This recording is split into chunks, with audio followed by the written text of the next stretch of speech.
Mark Carney is in Beijing right now. If you listen to some people, you'd think he flew there to surrender. The outrage is loud and predictable in some circles. How can we partner with a communist country? What about the two Michaels? Fair questions.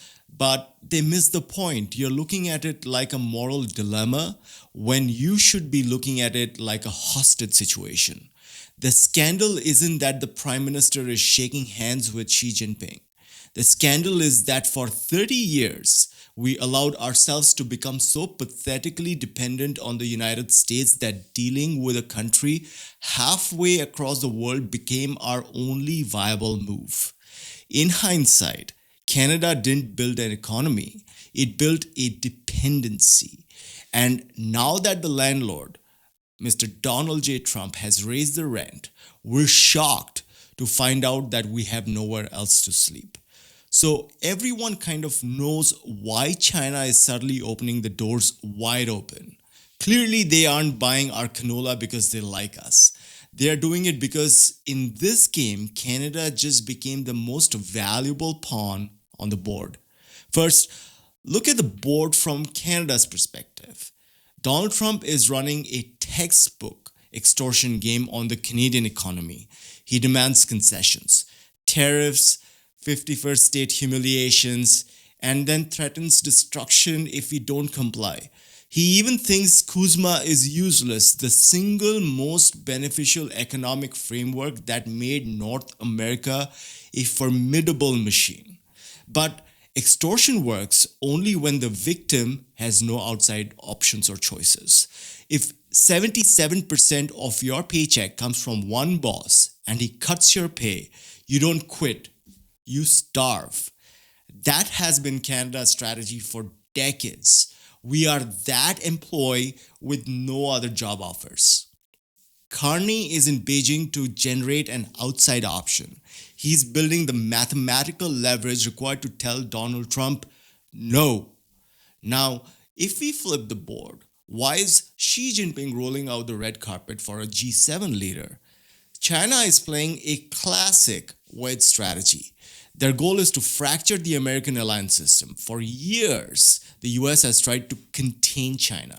But now, Trump is pushing his allies away. China sees this as an opening. By offering Canada a lifeline while America offers threats, Beijing gets to play the rational adult in the room. They get to stand on the world stage and say, see, American protectionism hurts its friends. Chinese openness saves them. It is a massive PR and narrative victory for them. They are using Canadian desperation to embarrass Washington. They are buying a crack in the G7 armor, and the price, buying some extra pork and energy, is pennies to them.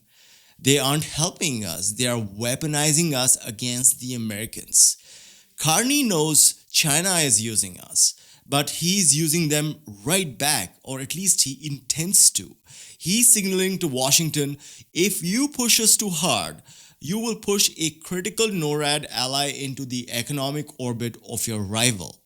And Trump will never acknowledge it, but his advisors will tell him that this is a bit of a dilemma. If he doubles down on tariffs, he accelerates Canada's drift to China. If he backs off, we gain some relief. Either way, we stop being helpless victims and start being a strategic problem the US administration has to solve for. And for China, they get their wedge. Both sides are using the other to send a message to the same guy, Donald Trump. And for that, you don't need trust. You don't need friendship. You just need a shared enemy.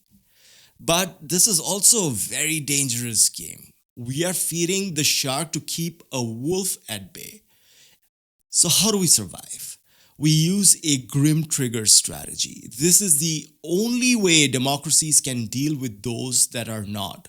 In this case, it means we cooperate on trade, which is energy, agriculture, minerals, but we set a hard non negotiable kill switch on security.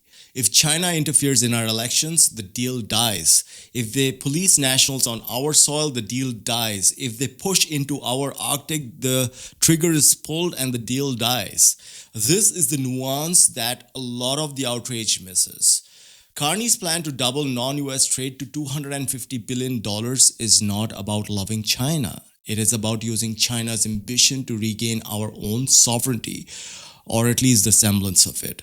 So if you feel like your country is being sold out, I'd suggest try to reframe it. Selling out was allowing our national destiny to rest entirely on the mood swings of a US president. What you're seeing right now, Carney in Beijing, is the cold, rational scramble to fix that failure. Canada and China cannot be friends. But in game theory, you don't play the game you wish you were in. You play the game you are actually in. And right now, we are in a game where our best friend acts like an extortionist, and our ideological enemy is playing the friendly banker to spite them. Carney is betting that temporary cooperation with an adversary is better than permanent submission to a tariff war. China has its own interests and it will do everything in its capacity to fulfill its ambitions. Time will tell if Carney is right, but for the first time in a long time, Canada is actually making a move. That is the angle.